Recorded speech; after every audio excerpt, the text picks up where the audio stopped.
tête, qui restaure, le Dieu qui rafraîchit, le Dieu qui fortifie, oh Dieu.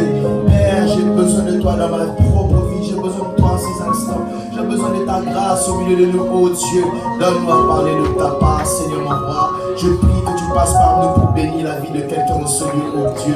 Oh, je prie, Père, que tu puisses aller au-delà de nos limites, de nos faiblesses, Seigneur mon Dieu, pour parler à un cœur. Révolutionne nos vies, Seigneur mon Dieu. Après ce moment, après, Seigneur, c'est toujours. Nous voulons encore être attachés à toi plus que jamais. Nous te le demandons dans le nom de Jésus. Merci, Seigneur. Amen. Merci, Seigneur. Dans le livre d'Hébreux, chapitre 12e. Hébreux, chapitre 12. Hébreux, c'est dans le Nouveau Testament, je vais dire. Hébreux, chapitre 12, 2 versets, ce sera le verset 1 et le verset 2. Celui qui trouve dit Amen. Amen. Regarde bien ton voisin, s'il cherche dans l'Ancien Testament, amène le devant, on va prier pour lui. Le livre d'Hébreux, c'est dans le Nouveau Testament. Hébreux 12, 1 à 2. La Bible dit ceci: nous donc aussi, puisque nous sommes environnés d'une si grande nuée de témoins, rejetons tout fardeau et le péché qui nous enveloppe si facilement, et courons vers là, avec persévérance dans la carrière qui nous est ouverte, ayant les regards sur Jésus, le chef et le consommateur de la foi, qui, en vue de la joie qui lui était réservée, a souffert la croix, méprisé l'ignominie, et s'est assis à la droite du trône de Dieu. Je continue 3. Considérez en effet celui qui a supporté contre sa personne une telle opposition de la part des pécheurs, afin que vous ne vous lassiez point l'âme découragée. Amen, amen. Amen. Le thème que je vais partager avec nous, je l'ai intitulé la carrière. Dites après moi la carrière, la croix, la couronne. Est-ce qu'on peut le dire encore mieux? La carrière, la croix et la couronne. Amen. Avant que j'avance, dis à ton voisin, il y a une récompense pour toute personne qui s'attache à Jésus. Il y a une couronne qui est en train de t'attendre de l'autre côté aussi longtemps que tu t'attaches à Jésus. Quoi qu'il arrive, quel que soit ce que les gens disent, si tu t'attaches à Jésus, crois-moi, il y a une récompense. Asseyons-nous s'il vous plaît. Asseyons-nous. Je disais qu'il y a une récompense dans notre marche avec le Seigneur en nous attachant à Christ. Je parle de la carrière, la croix et la couronne. Vous savez, le Dieu que nous servons, c'est un Dieu de processus. Dieu est un Dieu de processus. Dieu ne fait pas des choses qui sortent de nulle part et qui deviennent directement. C'est vrai, en réalisant la Bible, nous voyons par exemple, quand il a créé Adam et Ève sont venus au monde, étaient déjà des personnes matures et âgées. Mais après eux, Dieu commence toujours par un processus. Il y a un bébé qui naît, qui grandit. Et même lui-même, Jésus, quand il est venu, il n'est pas venu en Dieu, il n'est pas venu en homme mature, mais il est venu comme un bébé. Il est entré dans le monde comme tout le monde. Et il a grandi jusqu'à ce qu'il devienne ce qu'il est devenu après, selon ce que nous connaissons de la Bible. Donc Dieu est un Dieu de processus. Lorsque nous prions Dieu et que nous demandons de faire des miracles, il arrive qu'il y ait même des miracles que nous appelons des miracles instantanés. Mais en réalité, ce ne sont pas des miracles instantanés. C'est ce que moi j'appelle seulement des processus accélérés. Oui, pour nous c'est instantané. Mais en réalité, il y a eu tout un processus qui était accéléré et qui emmène le miracle. Pour nous, nous croyons que c'est instantané, mais c'est un processus accéléré. Et Dieu est un Dieu, n'est-ce pas, de processus. Et le processus de Dieu, n'est-ce pas, c'est pouvoir marcher avec le Seigneur comme il veut que nous puissions marcher. Et ici, l'auteur, n'est-ce pas, de cette écriture, de ces textes, est en train de nous parler de quelque chose de très important, une image qu'il est en train de donner, parlant de la carrière. Il dit, courons avec persévérance, nous qui sommes dans la carrière. C'est quoi la carrière? Il est important d'expliquer avant d'aller plus loin. Parce que vous savez, lorsqu'on est en train d'enseigner, c'est que nous devons apprendre les choses difficiles et les rendre simples. Un véritable enseignant de la parole de Dieu, c'est pas les gens qui disent des choses compliquées que les gens ne comprennent pas. Et je me souviens, j'ai entendu l'histoire d'un homme de Dieu qui prêchait. Alors, ce qu'il prêche, il pose la question, combien de personnes entendent ou comprennent ce message? Il y avait à peine quatre mains qui se levaient et il dit, c'est un message de haut niveau. Et moi, je dis que ça, c'est une bêtise. Parce qu'un vrai docteur, un vrai enseignant, c'est quelqu'un qui prend les choses de haut niveau et les ramène au niveau de tout le monde. Il prend les choses difficiles et les rend simples pour que tout le monde puisse comprendre. Ainsi était notre Seigneur Jésus qui prenait les choses inconnues et les expliquait à partir des choses connues. Et l'expliquait donnant les paraboles, etc. Et là, l'auteur, n'est-ce pas, de ce livre est en train de donner une image. La carrière, c'était quoi? La carrière, c'était un lieu où les gens venaient faire des compétitions. C'était par exemple comme un stade où les gens venaient faire des compétitions. Par exemple, la course, l'athlétisme, il y avait la lutte, il y avait les combats, etc. Et ça se passait dans les carrières entouré de plusieurs personnes qui étaient en train de regarder. Et l'auteur est en train de donner cette image-là comme quoi nous sommes dans une carrière, dans un lieu où il y a comme des luttes et des combats. Et cela ne m'étonne pas de voir que la Bible compare la vie chrétienne comme un combat. Paul dit, j'ai combattu le bon combat. Parlant de sa vie chrétienne, quand je vis ma vie chrétienne, en fait, c'est un combat que je suis en train de combattre. Un peu plus loin, il le dit autrement. Il parle de la vie chrétienne comme l'athlétisme. Il dit, tous ceux qui combattent s'imposent. Il dit que la vie s'impose, dit, tous ceux qui combattent s'imposent toute cette espèce d'abstinence. Et ils le font pour obtenir une couronne corruptible. Mais nous faisons pour une couronne incorruptible. Il est en train de donner la même image pour donner, n'est-ce pas, expliquer ce que c'est la vie chrétienne. Parler de la vie chrétienne, c'est comme une course, c'est un combat. Je me dis, si la vie chrétienne est une course, loin d'être une course à vitesse, la vie chrétienne est une course à endurance. Ce n'est pas combien vite que tu cours qui compte, mais c'est combien endurant tu es, combien longtemps tu restes sur la course. La Bible dit ceci, la fin d'une chose vaut mieux que son commencement. Le problème, ce n'est pas combien d'années tu as passé dans le Seigneur, mais le problème, c'est combien jusqu'où tu vas, n'est-ce pas, continuer à suivre le Seigneur. Voilà pourquoi dans ces jours, nous voulons parler de l'attachement à Jésus, parce que celui qui s'attache à Jésus, pas à un moment, mais jusqu'à la fin, la Bible dit celui qui persévérera jusqu'à la fin fera quoi? Sera sauvé. Non seulement il sera sauvé, son nom sera écrit dans le livre de vie. Et j'aimerais dire à quelqu'un, il y a une récompense à l'attachement à Christ. Oh, dans la marche avec Dieu, lorsque nous acceptons, n'est-ce pas, de le suivre, de nous attacher à lui. Oh, rester endurant, c'est difficile peut-être, ça semble être compliqué, mais je tiens bon, je m'attache à lui parce que je sais que je vais quelque part. Avant que j'avance, aide-moi, prêche avec moi, peut-être ton voisin, tu t'attaches à Jésus, tu vas quelque part. Lorsque tu t'attaches à lui, laisse-moi te dire, tu ne passes pas ton temps. La meilleure chose que tu es en train de faire, c'est de t'attacher à Christ. Parce qu'il y a une récompense que la Banque mondiale ne peut pas te donner. Il y a une récompense que les rois et les empereurs de cette terre ne peuvent pas te donner. Une récompense que tu ne... Oh my God, je disais une récompense que tu ne regretteras pas de pouvoir t'attacher à Christ. Dis après moi, attaché à Christ. Et n'est-ce pas, je disais que c'est comme une course, c'est comme un combat, c'est ça la vie chrétienne. Mais dans cette carrière-là, les choses ne se passaient pas comme on voulait. La Bible dit, et Paul toujours qui est en train de parler, il parle à Timothée, il dit ceci, il dit, un athlète n'est pas couronné s'il n'a pas combattu suivant les règles. En d'autres termes, dans la carrière, quand on est dans la carrière, il y a certaines lois, certaines règles, je veux dire, pour pouvoir faire la compétition, pour pouvoir courir, ou pouvoir, par exemple, lutter. Je prends un exemple contemporain. Lorsque nous allons, n'est-ce pas, dans un stade de football, voir des joueurs en train de jouer, il y a aussi des règles de football. Dans le match de football, nous savons, à part les gardiens, d'autres n'ont pas le droit de toucher avec la main. Quand vous touchez avec la main, c'est une faute. Donc ça veut dire que je pouvais marquer, mais si je marque avec la main, le but ne compte pas. Ça veut dire, si j'avais même marqué 12 paniers avec la main dans le match de football, ça ne compte pas. Les buts là ne comptent pas. Ça veut dire que je ne sais pas être récompensé. Eux, peut-être, ils ont marqué un seul but avec les pieds. Ça compte parce que c'était les règles. Moi, je prends 12 avec mes mains. Ça ne compte pas. C'est là qu'il est en train de dire qu'un athlète n'est pas couronné s'il n'a pas combattu suivant les règles. Laissez-moi me dire, la vie chrétienne, on ne réussit pas n'importe comment dans la vie chrétienne. La vie chrétienne n'est pas comme la PMU. Vous connaissez PMU, Paris Mutuel Urbain, où on gagne en ordre et en désordre.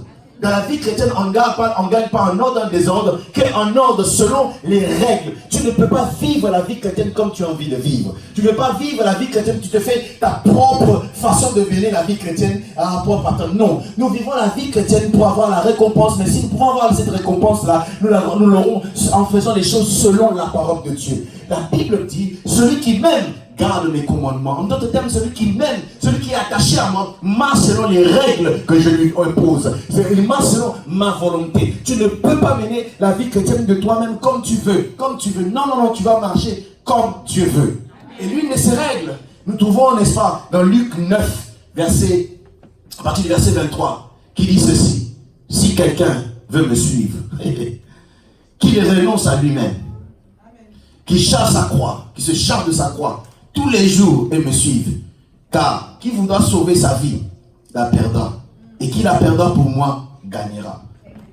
J'aimerais que nous puissions examiner un peu ceci. Il dit, si quelqu'un veut me suivre, premièrement, il doit renoncer à lui-même. Je ne sais pas qu'en est-il de vous. Des fois, quand Jésus est en train de parler, quand le Seigneur parle, quand la parole de Dieu s'adresse à nous, des fois, elle dit des choses, je ne sais pas, pour trop spirituelles pour vous, c'est facile à faire. Mais ce n'est pas toujours facile à faire les choses qu'il dit. Il te dit, par exemple, lorsqu'on te gifle à gauche, tu donnes la droite. Et je pose la question, même si c'est Mark Tyson qui m'a giflé, que je donne aussi. Parce qu'une gifle de Mark Tyson de ce côté, mâchoire brisée, cassée. Je donne encore. Je ne sais pas qu'en est-il de vous. Pour vous, les hommes spirituels, ça semble être facile. Il dit, n'est-ce pas, quand quelqu'un prend ta tunique, donne lui-même. Je dis, Seigneur, donc il peut et je le laisse faire. Ah, je ne sais pas qu'en est-il de vous. Moi, il m'arrive d'avoir tendance de rétorquer. Lorsque quelqu'un parle, je dis, je vais le montrer. Je vais moi aussi parler. Mais il me dit, n'est-ce pas, de ne pas faire les choses de cette manière-là. Mais il veut que je puisse faire les choses selon ses règles à lui. Écoutez bien aimé, la vie chrétienne ne se mesure pas par rapport à tes actions, mais la vie chrétienne se mesure par rapport à tes réactions. Alléluia. Ce n'est pas parce que tu agis comme non, comment tu réagis qui détermine si tu es un bon chrétien ou pas. Lorsqu'on t'insulte, comment tu fais? Lorsqu'on te diminue, comment tu fais? Lorsque la jalousie monte dans ton cœur, comment tu fais? La vie chrétienne ne se mesure pas par rapport à nos actions. Tout le monde peut chanter quand tout va bien. Tout le monde, n'est-ce pas, peut danser quand tout va bien. Mais combien peuvent le faire quand tout ne va pas bien? Combien peuvent, n'est-ce pas, rester sereins lorsqu'on les insulte? Combien peuvent rester encore calmes lorsqu'on les piétine, on les écrase? Combien peuvent le faire encore? Je disais que la vie chrétienne, ou la maturité de la vie chrétienne, ne se mesure pas par rapport à nos actions, mais par rapport à nos réactions. Il a, n'est-ce pas, des règles qui semblent être bizarres parce qu'en fait, ces règles, moi j'ai du mal à renoncer à moi-même. Il dit qu'il renonce à lui-même. Ça veut dire que tu puisses te régner toi-même. Dans d'autres versions, on dit qu'il se régnit lui-même. Déjà, il est difficile quand on te régnit. Imagine, je ne sais pas, ça vous est déjà arrivé qu'un ami que tu connais ou bien une connaissance, vous rencontrez quelqu'un, il fait semblant de ne pas te connaître. Tu sais comment ça fait mal?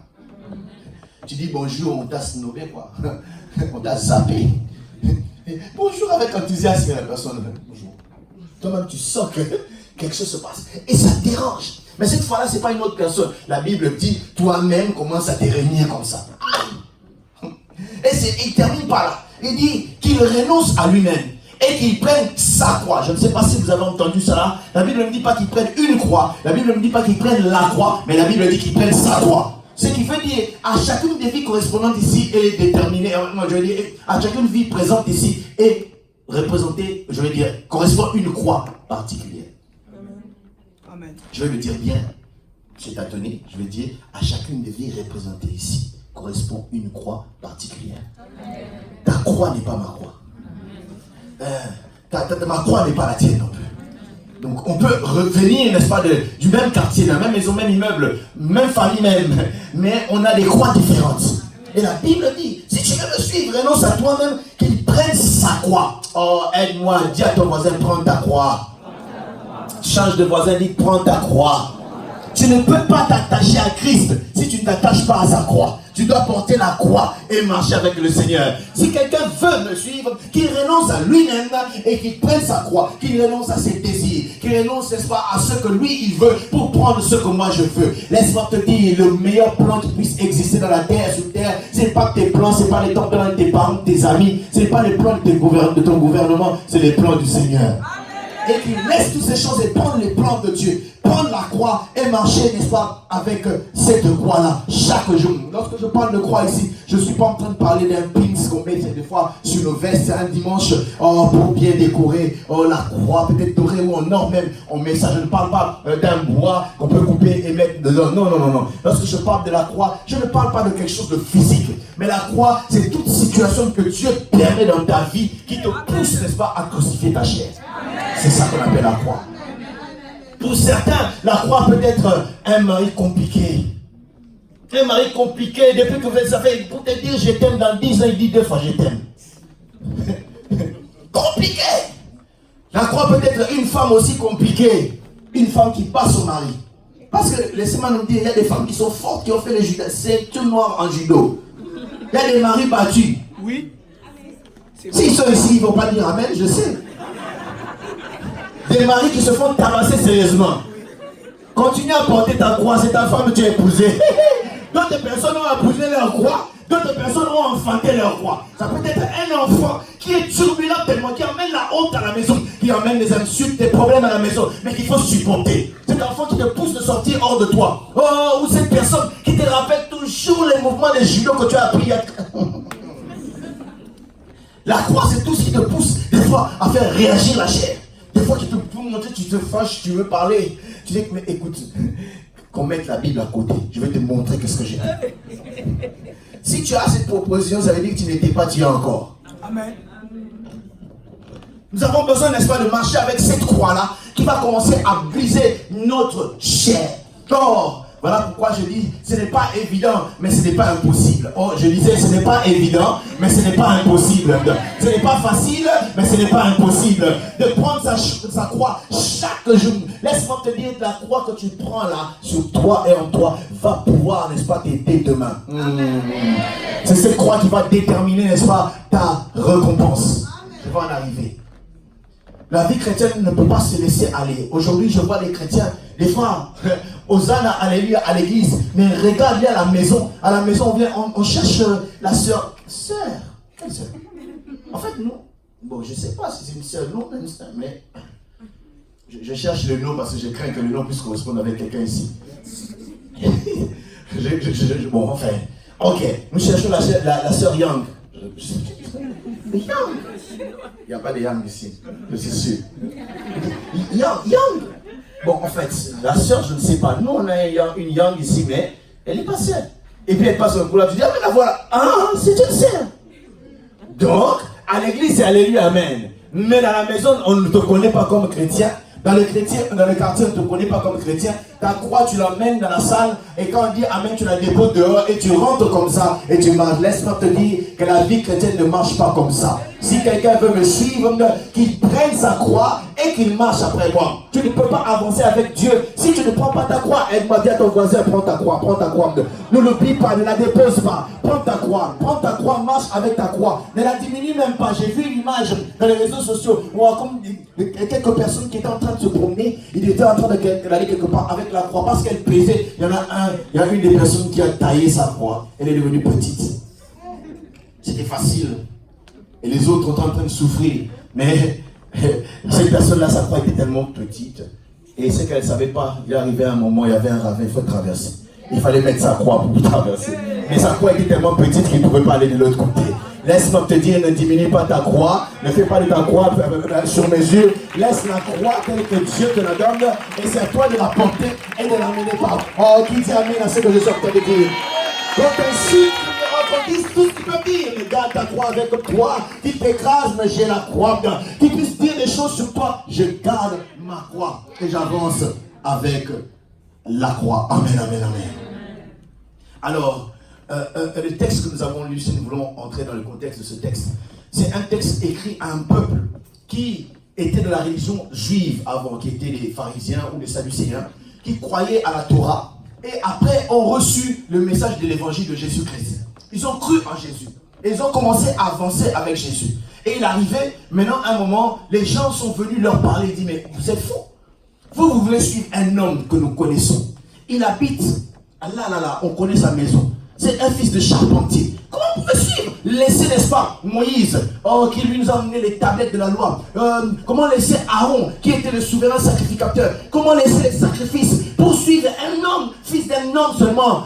Et vous voulez le suivre. Et ces gens-là commençaient à revenir un peu en arrière et se disent, mais qu'est-ce qui se passe? Quelle erreur nous avons fait de suivre cet homme-là? Parce qu'on leur disait, c'est un imposteur. C'est Jésus-là. C'est un homme comme vous. Et l'auteur est en train d'écrire justement pour leur dire que vous n'avez pas fait une erreur que d'avoir choisi Jésus. Avant que j'avance, je disais avant que j'aille de l'avant, j'aimerais dire à quelqu'un, tu n'as jamais fait une erreur que de suivre Jésus. Ton amen est faible, si c'est toi que je parle, c'est à toi, tu peux dire fort cela. Je dis, ce n'est pas une erreur d'avoir choisi Jésus. Tu n'as pas fait une erreur d'avoir choisi Jésus. Tu n'as pas fait une erreur d'avoir livré ta jeunesse à Jésus. Tu n'as pas fait une erreur de pouvoir quitter les bêtises du monde pour t'attacher à Jésus. Si tu es d'accord, dis amen à cela. Parce que Jésus est la meilleure chose, à mon avis, qui me soit arrivée. Je veux dire, la meilleure personne que j'ai rencontrée dans ma vie, il s'appelle Jésus. Et là, l'auteur est en train, à partir du chapitre 1 jusqu'au chapitre, je crois, 9, il essaie de faire la comparaison. Leur dire que Jésus est plus que Moïse. Jésus est plus que le sacrifice. Jésus est plus que le souverain sacrificateur qui est Aaron. Jésus est plus que la Torah. Jésus est plus que ces choses-là. Enfin, lui-même qui est la parole, je l'ai dit. Jésus est plus toutes ces choses-là. Il essayait, n'est-ce pas, de leur persuader que vous n'avez pas fait une erreur. Je voulais avancer, mais avant d'avancer, j'aimerais dire à quelqu'un, ce n'est pas une erreur. Tu n'as pas fait une erreur. Tu as choisi celui qui est le chemin, la vérité et la vie. Le Dieu qui est fidèle, qui ne ment jamais. D'autres se sont proclamés Dieu, mais il y en a qui sont morts, nous connaissons leur tombe. Mais celui de qui je vous parle, son tombeau est vide. Son nom c'est Jésus.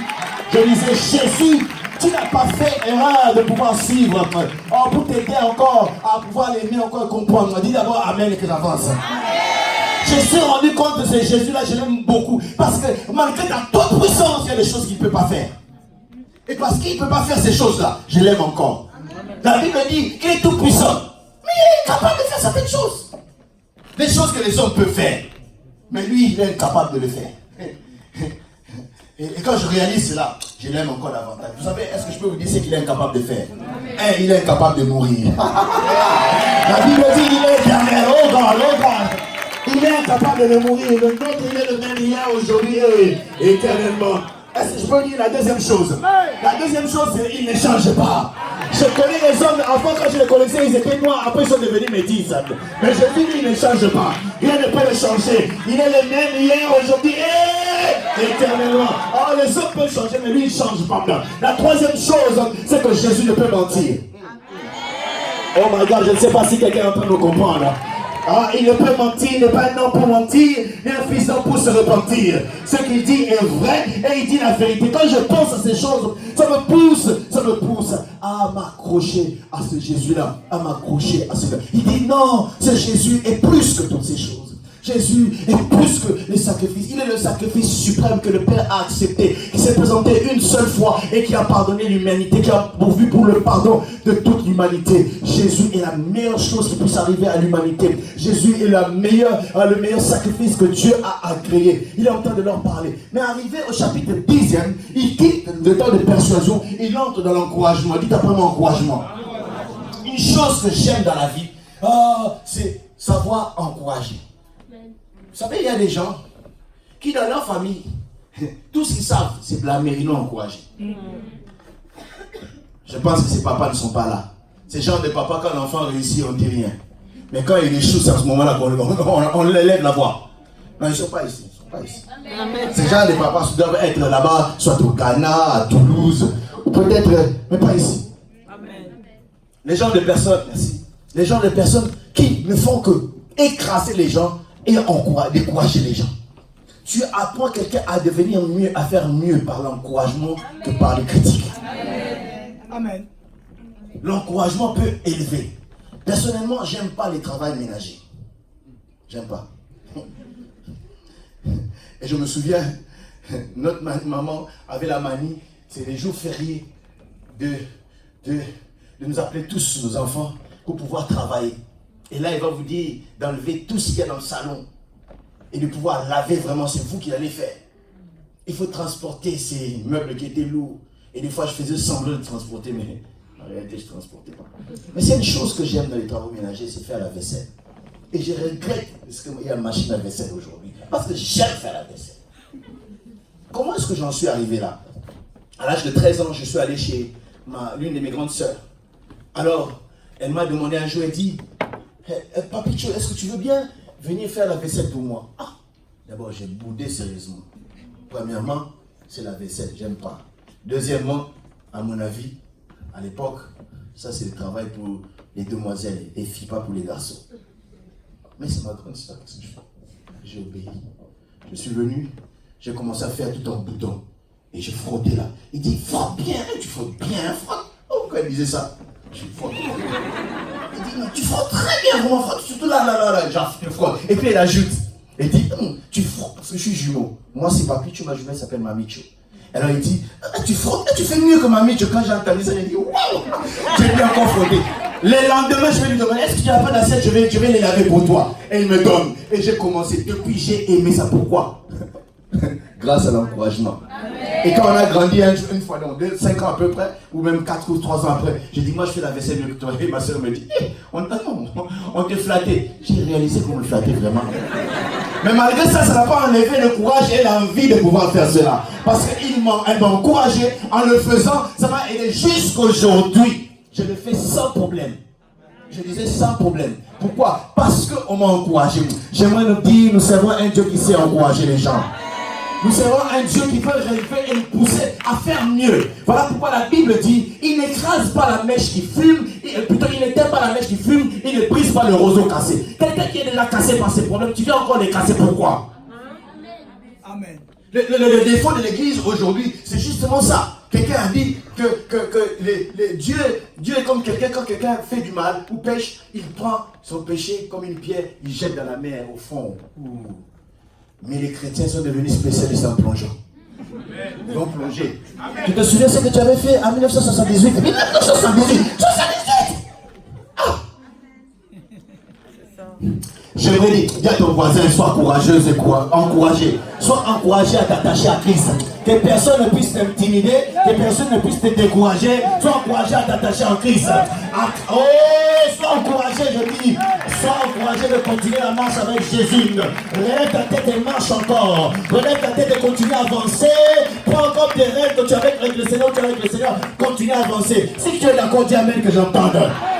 Et lorsque nous arrivons dans le chapitre 12e, il dit maintenant, j'aime ça. En anglais, on dit therefore. Therefore, quand on dit therefore, ça veut dire il y a eu des choses avant. Donc, c'était la conséquence de ce qu'il y avait avant. Qu'est-ce qu'il y avait avant le chapitre 12e? C'est le chapitre 11e. Le chapitre 11e, on donne une liste, toute une panoplie de personnes qu'on appelle les héros de la foi. Mais lorsque vous lisez très bien, ces héros de la foi, ce ne sont pas des hommes parfaits. Amen. On parle d'Abraham. Mais Abraham, ce n'était pas un homme parfait. On parle d'ailleurs de Rahab, la prostituée. Mais ce n'était pas parfait. Et ça m'étonne. Même Jésus, quand il voulait commencer son ministère sur terre, la Bible dit, il a passé toute une nuit en train de prier pour qu'il puisse avoir des gens qui allaient l'accompagner dans le ministère. Au lieu que Dieu lui donne les anges, il lui a donné des hommes faibles comme toi et moi. Quelqu'un comme Pierre. Ah, Pierre, c'était quelqu'un, si tu blagues, il sort le couteau, il te coupe l'oreille. Imaginez-vous à l'église, nous avons ces gens de frères là. Tu blagues seulement, il dit, toi tu blagues avec moi, la chemise est déjà partie à l'époque. On était cas. C'est le genre de... Il enlève le couteau, il enlève l'oreille. Des gens comme Nathanaël, un homme très sceptique, qui ne croyait même pas, il dit quelque chose de bon peut qui venir de Nazareth. Ah, laissez tomber, moi je ne crois pas à ces choses. Pire que ça, quelqu'un comme Thomas. Thomas professionnel en doute et incrédulité. Parce que doute et incrédulité, c'est deux choses. Doute, je suis un peu de vaciller entre... Incrédulité, ça veut dire je prends la décision de refuser de croire. On lui dit que Christ Jésus est ressuscité. Ah, laissez tomber. Mais c'est des blagues, mais il ne faut pas jouer avec des gens comme moi. Que dire les enfants des Zébédée, Jean et Jacques? Ils sont là en groupe et ils sont en train d'envier la grandeur. Ils ont envoyé leur maman va dire à Jésus que dans son royaume que nous puissions être là à droite, à gauche. Les envieurs, les convoiteurs de poste. Et même, ils sont allés prêcher une fois quelque part. Quand ils arrivent, ils prêchent, les gens refusent. Et ils disent, ils veulent commander les feux pour qu'ils laisse-moi. Écoutez, prêcher là, ce n'est pas par force. La Bible dit, celui qui croira sera sauvé. Celui qui ne croira pas sera condamné. S'il refuse, ne le tue pas parce qu'il a refusé. C'est son droit d'accepter de refuser. Mais les fils de Zébédée étaient quand même fougueux à ce point, colériques à ce point. Mais Jésus les a mis dans son équipe. Et même, il a pris aussi Judas. Il voulait faire son ministère, mais il n'a pas pris les personnes parfaites. Il a pris les gens qui ont des défauts. Mais ce que j'aime la Bible, il a dit, Seigneur, suivez-moi et je ferai de vous. Aïe, aïe, aïe. Suis-moi, je ferai de vous. Je ne sais pas, qu'en est-il de toi? Moi, je sais que j'ai encore des lacunes. J'ai encore des faiblesses. Il y a des choses que je n'ai pas encore vaincues dans ma vie. Peut-être qu'il y a encore des colères qui à l'âme. Mais je sais une chose. Si je m'attache à lui, si je continue à le suivre, il va faire de moi un meilleur. Une meilleure personne. Si je continue à le suivre, il va enlever la colère en moi. Si je m'attache à lui, il va changer ma façon de voir les choses. Si je m'attache à lui, il va changer, n'est-ce pas? Cette colère, cette tristesse que j'ai toujours eue, parce qu'il prend le temps de me travailler. Amen. On raconte l'histoire de cet homme qui un jour a amené un tronc d'arbre. Il amène ça chez lui à la maison. Il le met au salon. Et tous les enfants se plaignaient parce que le tronc d'arbre prenait beaucoup de place à la maison. Il dit, mais papa, pourquoi est-ce que tu emmènes ça? Ça prend beaucoup de place inutilement. Mais pourquoi? Et un jour, cet homme qui était un sculpteur, il va prendre ce tronc d'arbre. Il va entrer dans son atelier. Il a tellement taillé. Il a fait une statue merveilleuse qu'il a remis au même endroit. Lorsque les enfants reviennent de l'école, ils disent, papa, qu'est-ce que c'est beau. Tu vois, qu'est-ce qu'on disait? On est d'enlever ce morceau de bois que tu as vu, qui a embrouillé le salon ici. Regarde, il fallait emmener cette statuette depuis longtemps. Et papa dit, vous savez, voyez-vous comment on dit, le morceau de bois qu'il y avait là. En fait, cette statue se trouvait dans le morceau de bois. J'ai juste le temps de travailler, voilà pourquoi la statue est sortie. J'aimerais dire à quelqu'un qu'en toi il y a une personne magnifique. En toi il y a une soeur magnifique. Il y a un frère puissant. Il y a un frère saint qui marche avec Dieu. Je ne sais pas si je parle à quelqu'un. Parce que nous parlons d'encouragement. Tape la main de ton voisin et dis, en toi il y a quelqu'un de meilleur. En toi je vois l'image de Christ. Donne-lui le temps seulement de nous travailler. Suivons-les, ils vont nous changer. Suivons-les, ils vont nous faire de nous des personnes heureuses. Il y a des gens qu'on va commencer à respecter parce que tu suis Jésus. Alors les gens vont dire, oh, il a changé. Qu'est-ce qui est arrivé? J'étais dans son atelier, j'étais tellement attaché à lui, il m'a travaillé. Je suis devenu ce que je suis devenu. Suivez-moi et je ferai de vous. Et comment le suivre? C'est là maintenant que nous entrons dans le chapitre 12e. Il dit, ayant le regard fixé sur Jésus, qui est en fait notre modèle. Oh, Jésus, qui lorsqu'on a donné la croix, il a pris la croix, il marchait avec sa croix. Et il arrivait, le moment où il tombait, mais au lieu de rester par terre, il se levait encore avec sa croix. Et il continuait à marcher avec sa croix. Il n'a pas jeté la croix, mais il avait toujours sa croix. Ayant le regard fixé sur Jésus, qui veut dire en fait que nous puissions nous concentrer sur Jésus. Alors, ce qu'il a été. Lui qui est le chef et le consommateur de notre foi. En fait, il y a des gens qui laissent leur foi être consommée par les biens de Jésus au lieu d'être consommée par Jésus. Je me souviens, j'étais plus jeune que ça, imaginez-vous, en 1994, beaucoup n'étaient pas encore nés. J'étais déjà converti, ça faisait 2 ans à l'époque.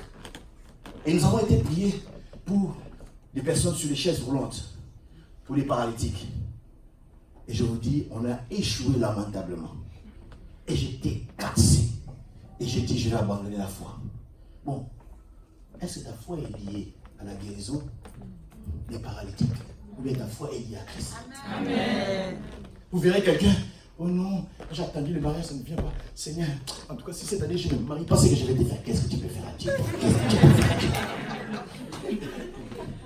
La Bible dit, ayant le regard fixé sur Christ, le chef et le consommateur. Notre foi ne doit pas être consommée par l'argent. Écoute mon frère, ma soeur, l'argent ne peut jamais te donner Christ. Ah, ton amen est faible. J'ai dit que l'argent ne peut jamais te donner Christ. Le mariage ne peut pas te donner Christ. Les voitures ne peuvent jamais te donner Christ. Les grandes maisons, les belles, les immeubles, n'est-ce pas, ne peuvent pas te donner Christ.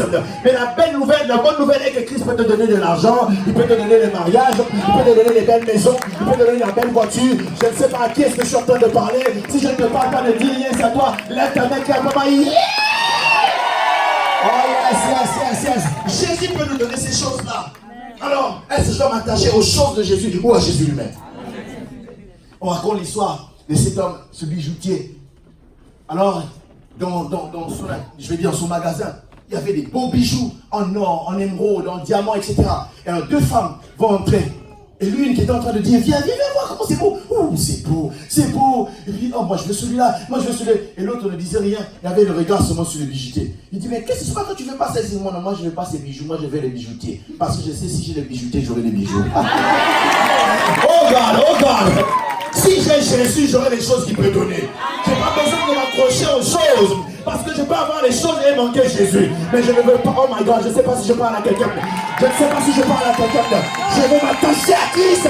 Et je sais, ces choses-là viendront en leur temps. Et Jésus avait toujours sa croix, en train de se promener avec sa croix. Et la Bible dit, il a méprisé l'ignominie. Il a méprisé la honte. Imaginez-vous, c'est une honte d'avoir une croix. Pourquoi? Parce que la croix était réservée aux bandits. Et Jésus, fils de Dieu, n'était pas un bandit. Mais on l'a fait passer pour un bandit. Et devant tout le monde, il est un flagellé qu'il était. J'imagine, il est en train, n'est-ce pas, de saigner. Et tous les gens du quartier le voient. Mais c'est Jésus, non? C'est Jésus, non? Imaginez-vous quelle honte. Est-ce que je peux vous raconter une histoire? Ça va rester entre nous. Vous n'allez raconter à personne. Vous me permettez? Un jour,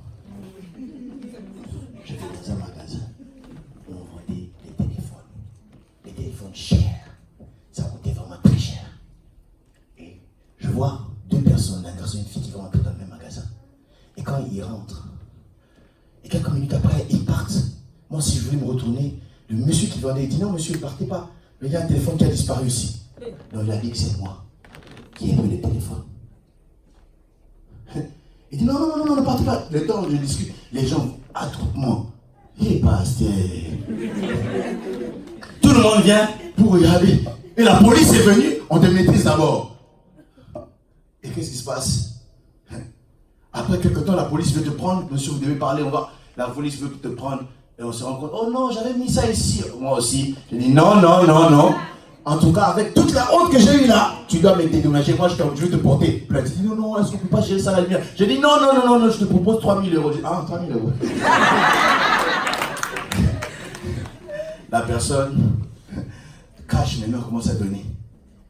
Un billet de 100, 2 billets de 100, 3 billets de 100, 4. Il compte 2500, 2600, 2700, 2800, 2900. Vous savez ce qui s'est passé? Directement, je me suis levé du sommeil. Vous avez vu comment je vous ai eu, hein?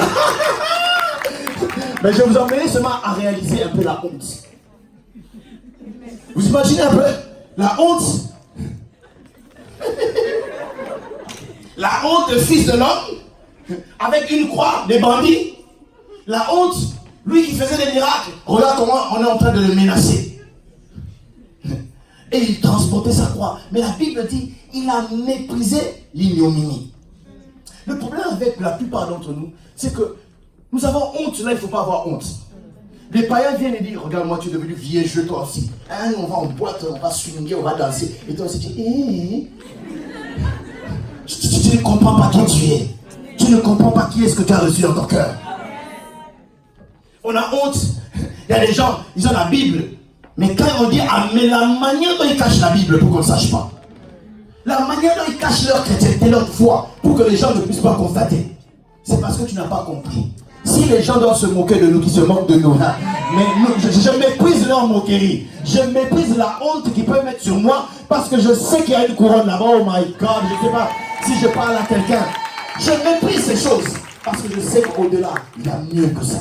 Jésus a continué. Oh, on l'emmenait par-ci par-là. Et ce n'était pas une croix que lui-même avait prise, mais c'était une croix qu'on lui avait donnée, qu'on lui a imposée. Il y a des choses qu'on nous impose dans la vie, mais je continue à rester avec ma croix, à rester chrétien. Malgré les insultes, je reste chrétien. Malgré les critiques, je reste chrétien. Malgré les moqueries, je reste chrétien. Toujours avec ma croix. Et il y avait un temps où lui transportait la croix, mais il y avait un temps où la croix l'avait transporté. Lorsque la croix l'a transporté, elle l'a exposé maintenant au monde. Et là, il était tout nu maintenant. Parle encore. Parce qu'il y a des temps où les choses peuvent sembler être à peu près bonnes, mais elles deviennent pires.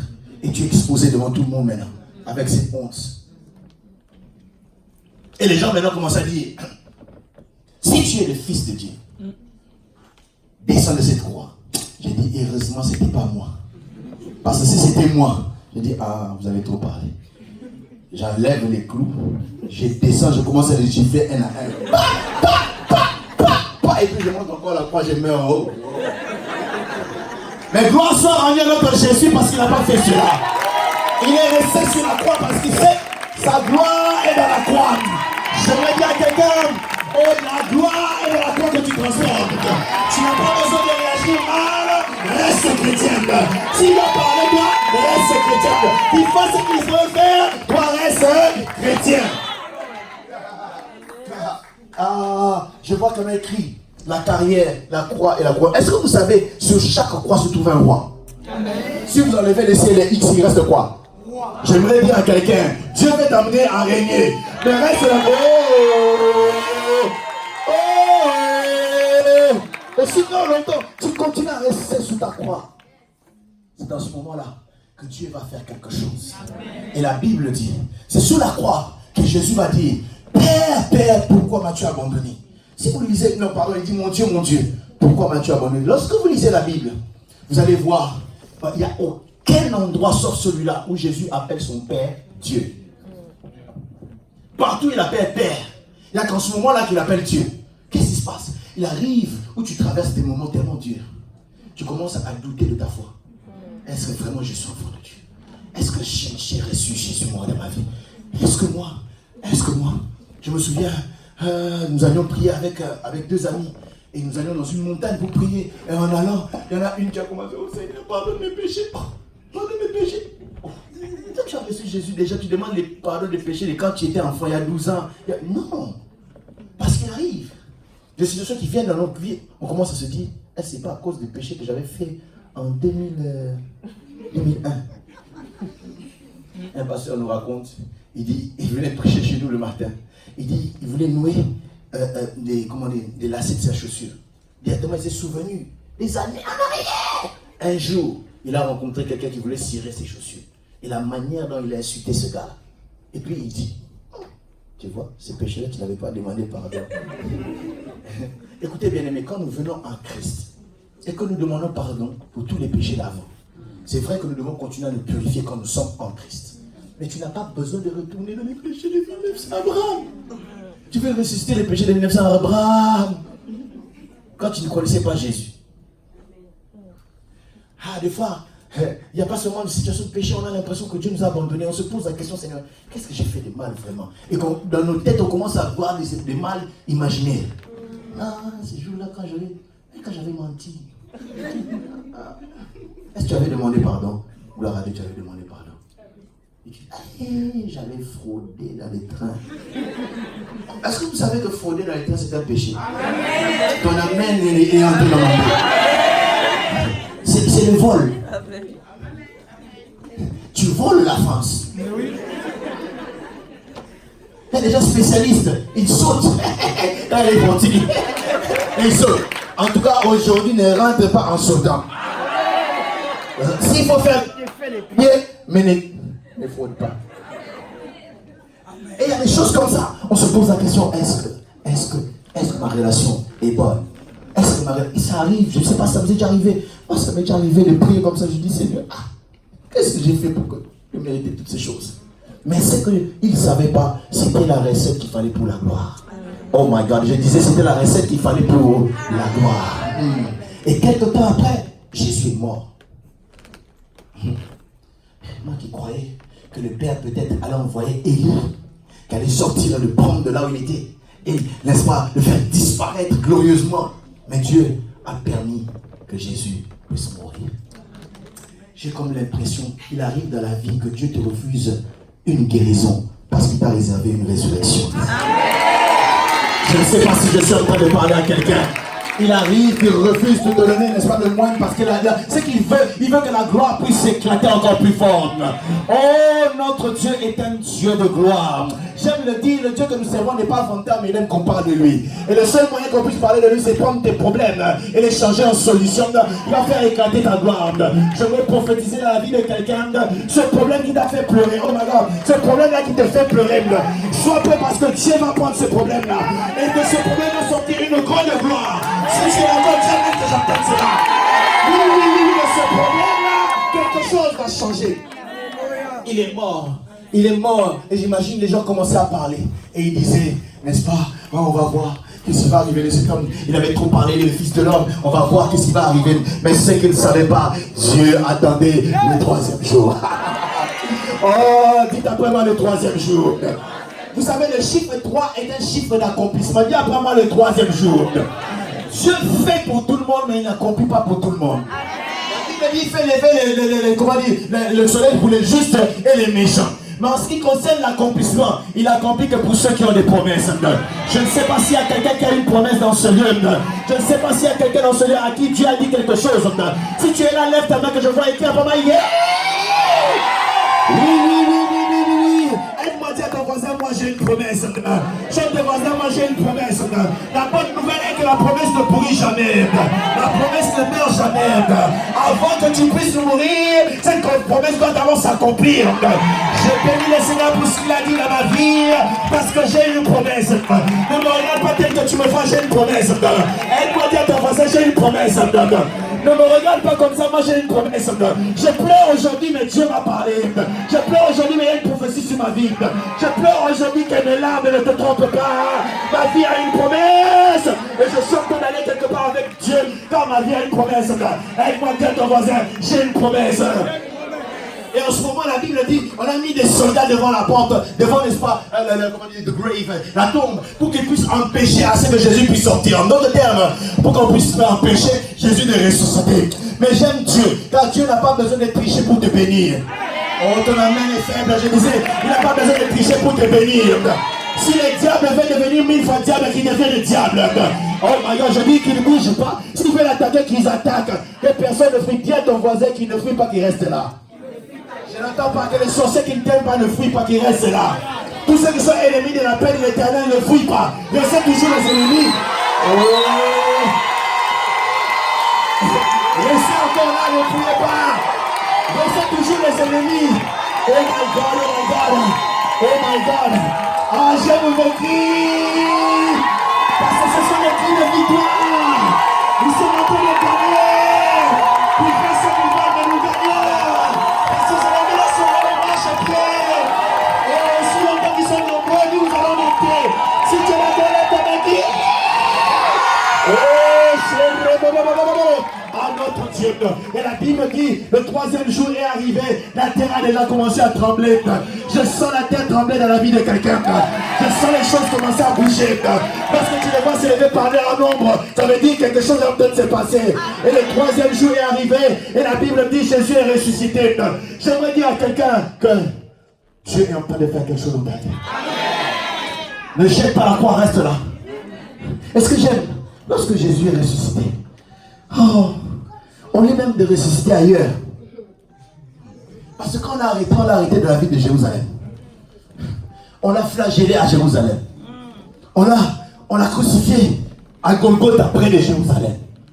Mais lorsqu'il fallait ressusciter, est-ce qu'il est allé ressusciter en Samarie? Non. Est-ce qu'il est allé ressusciter en Galilée? Non. Je vais dire à quelqu'un, là où seulement la honte t'a trouvé, c'est là que Dieu va te bénir. Ton amen ne convainc pas, je dis là où on s'est moqué de toi. C'est là seulement que Dieu va t'élever. Dieu va changer ta vie seulement celui. Oh. Et le 3e jour, il est ressuscité. Il est assis à la droite du Père. Et il règne. Le processus, c'était quoi? La carrière, la croix et la couronne. Si nous attachons à Dieu dans cette carrière qui est la vie chrétienne, en transportant notre croix, en continuant à vivre avec Dieu, il va nous couronner. Amen. Il va nous couronner. Yes. Et une couronne glorieuse. Amen. Il a dit à Pierre, il n'y a personne qui a quitté femme, un homme, etc. pour s'attacher à moi. Ça qu'il puisse avoir au centuple dans les siècles présents et dans les siècles à venir. Il y a des choses que Dieu fera ici sur terre. Il va faire aussi là-bas, dans les cieux. Alors, tu as toute raison de pouvoir t'accrocher à Dieu. De marcher avec Dieu. Parce que je sais en marchant avec lui, je n'échouerai jamais. Oh, malgré mes larmes d'aujourd'hui, je sais que je vais arriver. Malgré mes pleurs d'aujourd'hui, je sais que je vais arriver. J'ai dit non au monde, je suis Dieu. Il arrive le moment où c'est difficile, je trébuche, mais je me tiens debout, je dis Seigneur, je veux continuer. Alléluia, parce que je vois le prix qu'il a. choisi de suivre Jésus-Christ. Dans mon cœur, j'ai choisi de suivre Jésus. Oui, pour toujours. Oui, pour toujours. Au monde, je dis non. Joyeux, je prends ma croix. Au monde, je dis non. J'accepte la croix. Au monde, je dis non. Joyeux, je prends ma croix. Pour tout, toujours. Oui, pour toujours. En mon cœur, j'ai choisi. En mon cœur, j'ai choisi de suivre Jésus. De suivre Jésus. Dans mon cœur, j'ai choisi de suivre Jésus. Oui, pour toujours.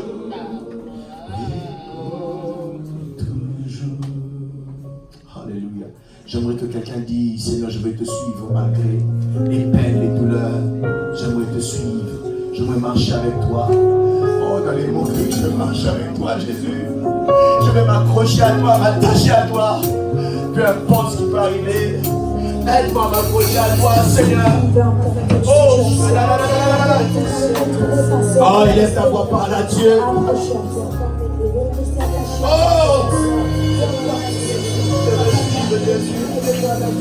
je veux te suivre, Jésus.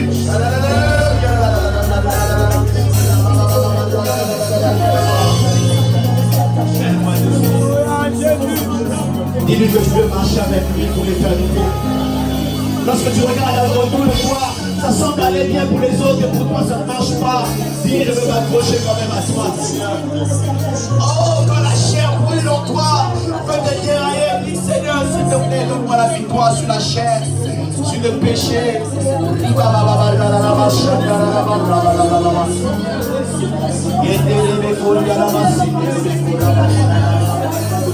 Oh,